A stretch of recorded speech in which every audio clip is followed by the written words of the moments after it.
Assalamualaikum warahmatullahi wabarakatuh. Perkenalkan, nama saya Maura Puspadita. Di sini saya akan mempresentasikan review jurnal model pengendalian internal berbasis Sarbanes Oxley X dan keandalan pelaporan keuangan studi empiris pada perusahaan publik di Indonesia.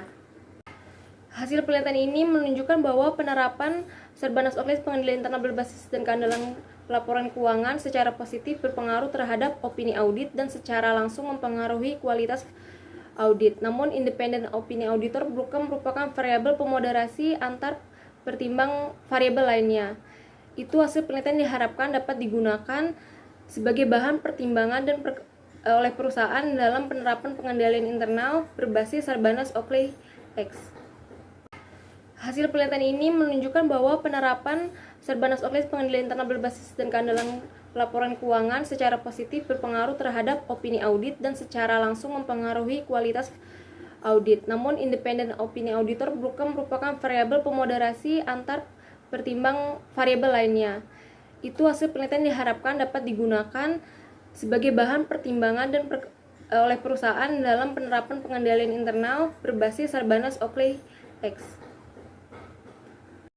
Kelebihan bab 1 yaitu adanya kasus yang mendukung penelitian.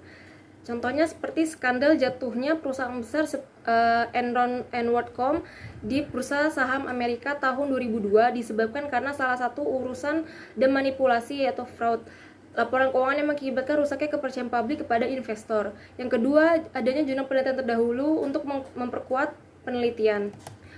Pada bab 2, keunggulannya menjelaskan mengenai teori stakeholder. Menurut Freeman 2010 mendefinisikan bahwa stakeholder merupakan kelompok maupun individu yang dapat mempengaruhi atau dipengaruhi oleh proses pencapaian tujuan suatu organisasi.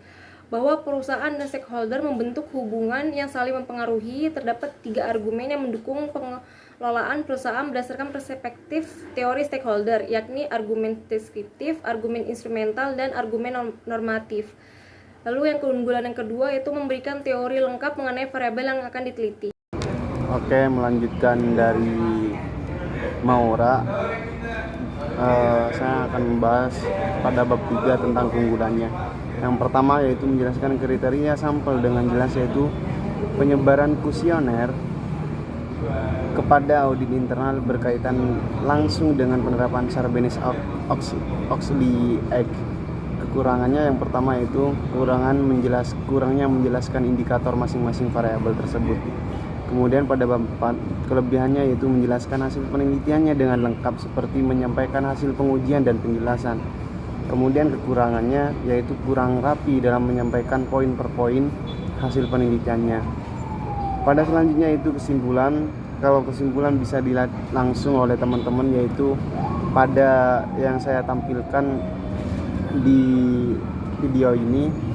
Kemudian yang terakhir, keterbatasan dari jurnal tersebut. Karena ini merupakan review dari jurnal, maka saya akan menyampaikan beberapa keterbatasannya.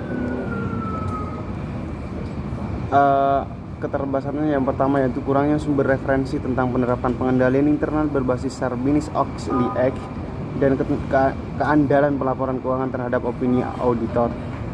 Kemudian yang kedua yaitu penelitian terbatas pada objek penelitian profesi auditor internal yang bekerja pada sejumlah perusahaan publik di Jakarta, sehingga hasil penelitian tidak dapat digeneralisasi untuk mewakili seluruh auditor internal di Indonesia. Selain itu, pengukuran seluruh variabel didasarkan pada persepsi responden saja.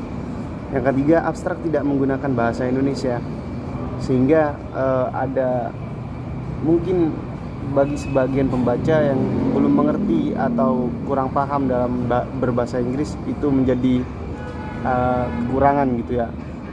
Yang terakhir yaitu dalam penulisan jurnal terlalu rumit sehingga memberikan ketidakpastian terhadap pembaca. Sekian dari kelompok saya yang terdiri dari Maura dan Muhammad Masun. Kurang lebihnya mohon maaf. Wassalamualaikum warahmatullahi taala wabarakatuh.